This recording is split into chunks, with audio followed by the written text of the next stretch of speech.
This is the water heater video. It doesn't really look like a water heater at this point, but we're outside the garage. Home faces south. We're on the west side of the garage. This is the pressure relief valve drain line, and it's not supposed to discharge farther from the ground than 6 inches. Farther from the ground than 6 inches. So it's just a little bit high. It needs a little bit of an extension. Not closer than 3, but not farther than 6. And we'll just work our way around here, because we're workers. We'll come along the side of here, and this is it. This is our tankless water heater. Now let's just continue with the pressure relief valve. Okay, it's not a temperature pressure relief. This is a water heater, temperature pressure relief valve. All right, this guy is supposed to have an air vacuum breaker in it, on it. Okay, in the same room.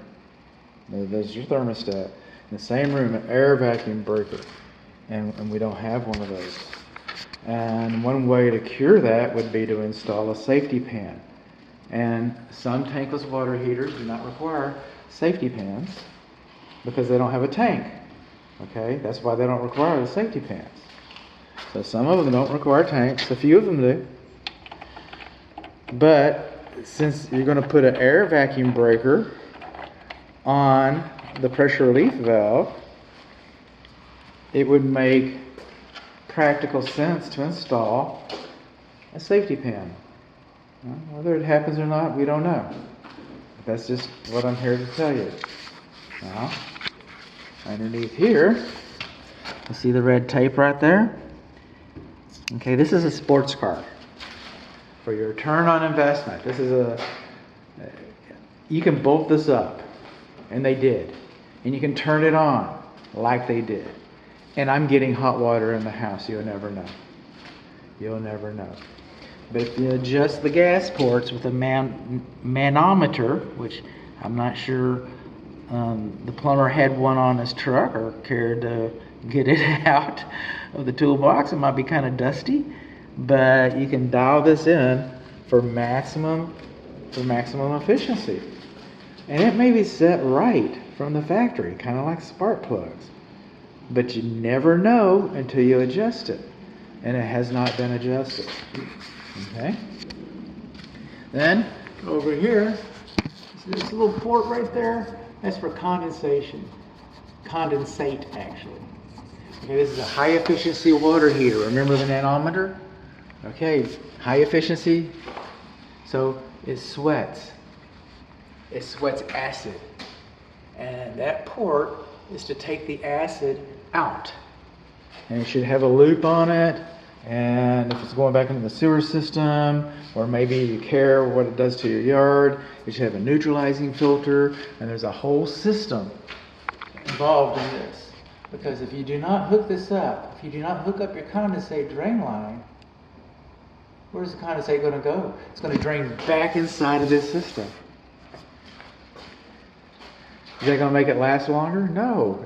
If this thing is properly serviced and maintained, you probably get 14 plus years out of it.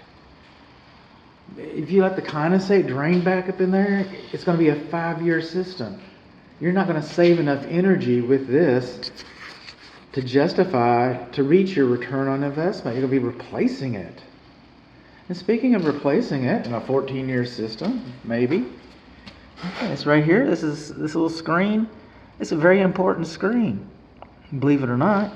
You can go on YouTube and learn how to clean it, or you can get a plumber to do it. But you can't just open these things up, okay? You're going to get wet. You're going to get wet. You're going to have a problem. So whoever does it needs to do it right. But if you clean this screen and you have the condensate draining off of it, again, you've got like a 14-year system. You don't have this corrected, you're looking at 4 or 5. You don't clean the screen, again, you're looking at 4 or 5. With a conventional water heater, I get it.